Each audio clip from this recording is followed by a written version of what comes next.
요즘 핫한 차량이 있죠. 바로 쌍용 토레스입니다. 이제 모두와 애증의 관계에 있는 쌍용 자동차, 마힌드라부터 에디슨, 쌍방울, 그리고 KG그룹까지 정말 시끄러운 상황에서도 쌍용의 눈물나는 신차 개발은 이어져 왔고, 지금까지는 그 노력이 결실을 맺을 것처럼 보이고 있습니다. 토레스의 사전 계약 대수가 12,000대를 돌파하며 쌍용차 내 최고 기록을 갈아치워버렸다는 것만으로도 상당히 고무적이라고 볼 수 있습니다. 하지만 사전 계약 대수만으로 쌍용이 안심하기에는 아직까지는 불안한 부분이 많죠. 그렇다면 쌍용 토레스, 이러한 반응이 나오게 된 이유와 혹시 모를 불안한 점 하나하나 살펴보도록 하겠습니다. 이런 시장 반응은 여러가지 이유가 있겠지만 몇 가지 간단하게 꼽아보자면, 첫 번째, 역시나 경쟁 차종의 부재입니다. 아니, 당연히 부재라고 하면 투싼과 스포티지, QM6까지 정말 섭섭하게 생각하겠지만, 대기기간이 15개월이라고 하면 사실상 부재라고 볼 수 있을 것 같습니다. 경쟁 범위를 넓혀서도 소렌토, 산타페 등등 거의 대부분의 인기 중형 이상의 SUV들은 대기기간이 1년을 훌쩍 넘겨버리고 있습니다. 하지만 토레스는 사전 계약한 차량들의 8월 내 인도를 목표로 하고 있다고 합니다. 차를 계약하고 인도받는데 2달이면 된다고? 요즘 시장 분위기에서는 거의 번갯불에 콩 구워 먹는 수준이기에 손해볼 것 없으니 일단 사전 계약을 넣어두고 보자는 고객들이 많은 것이죠. 두 번째, 디자인입니다. 현재 자동차 업계 디자인의 키워드는 미래지향적, 에어로다이나믹, 세련됨, 심플 등 토레스와는 거리가 먼 키워드들이 많습니다. 토레스는 정말 이제 남은 건 틈새 시장뿐이야 라는 느낌으로 시대를 거스리는 디자인을 내놓았습니다. 남성스럽고 조금은 투박한 디자인은 지금까지도 쌍용 자동차라고 하면 떠오르는 무쏘에서 많은 요소들을 따왔다고 합니다. 이런 게 잘 되면 클래식이고 못 되면 구닥다리가 되는 건데, 현재까지 반응은 나쁘지 않습니다. 현재까지는 클래식과 미래를 잘 섞은 디자인이라는 평가가 지배적입니다. 물론 실물은 봐야겠지만 타 브랜드들이 너무 새로운 시도로 인해서 너무 쓸데없을 정도로 미래지향적이라는 평가를 받는 것보다는 좋다는 평가가 지배적입니다. 세 번째, 가성비입니다. 이 부분은 나중에 따로 빼서 경쟁 차종인 투싼과 스포티지와 비교를 해볼 예정입니다만, 일단은 나쁘지 않다 정도로만 표현하고 싶습니다.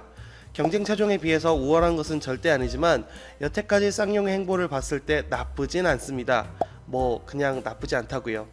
자세한 건 다음에 다루도록 하겠습니다. 이외에도 다양한 요소들이 12,000대라는 사전 계약 대수를 만들어내었지만, 이건 어디까지나 취소가 가능한 사전 계약 대수.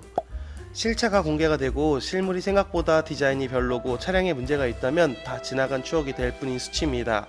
그렇다면 이제부터 애매하고 불안한 토레스의 미래에 대해 얘기를 해보도록 하겠습니다. 쌍용이라는 것. 이번 토레스는 코란도에서 사용하던 플랫폼 그대로의 차체 크기를 늘리는 방식을 사용했습니다. 개발비가 부족하기에 플랫폼을 바꾸는 것은 상상조차 할 수 없는 일이었고, 현재 상황에서는 이것이 최선이었을 것입니다. 하지만 최선이라는 말에 내포되어 있는 이야기는 주요 경쟁사인 현대기아가 최고라는 의미를 내포하고 있는 것이죠. 자동차 산업이라는 것은 플랫폼 개발에는 무지막지한 비용이 발생하게 됩니다. 그 플랫폼이라는 것을 베이스로 차량들이 개발이 되는데 한 플랫폼으로 다양한 차종들을 만들 수 있습니다. 주요 경쟁 차종인 스포티지와 투싼은 2019년 소나타부터 적용된 3세대 플랫폼을 사용하고 있습니다. 3세대 플랫폼은 현대 기아 자동차의 많은 차종들과 공유되는 플랫폼이고, 그만큼 신차 개발비가 적게 들어갈 수밖에 없습니다. 플랫폼을 만들고 찍어내면 찍어낼수록 그 플랫폼 개발비를 회수하고 영업이익률이 올라가게 되는 자동차 산업의 특성상 그만큼 현대기아는 아직 여력이 있다는 거죠. 근데 토레스는 정말 쥐어짜서 나온 가격이다 보니까 현대기아가 마음만 먹으면 정말 힘들어진다는 얘기입니다. 과거에 말리부와 SM6가 출시되어 현대기아에게 위기감이라는 것을 주었을 때 현대기아의 대응은 정말 무자비했습니다. 물론 토레스가 그런 신선한 바람이 되어 소비자 입장에서는 좋은 경쟁으로 저렴하고 좋은 차를 살 수 있다면 좋겠지만, 쌍용 자동차 입장에선 출혈 경쟁을 해야 하는 상황이 유쾌하진 않겠죠. 또한 서비스 센터의 문제도 있습니다. 현재 홈페이지 기준 쌍용 자동차의 공식 지정 수리 업체는 341개로 나옵니다. 판금 도색까지 가능한 공장은 전국에 56개로 나오고 있습니다. 물론 그냥 현대기아 공업사나 일반 공업사를 가더라도 수리가 가능하기에 큰 불편함은 없다지만, 아무래도 공식 센터에서 사고 수리를 원하는 고객들은 판매량이 늘어갈수록 불편함이 커지겠죠. 토레스는 코란더와 동일한 플랫폼으로 제작되었습니다.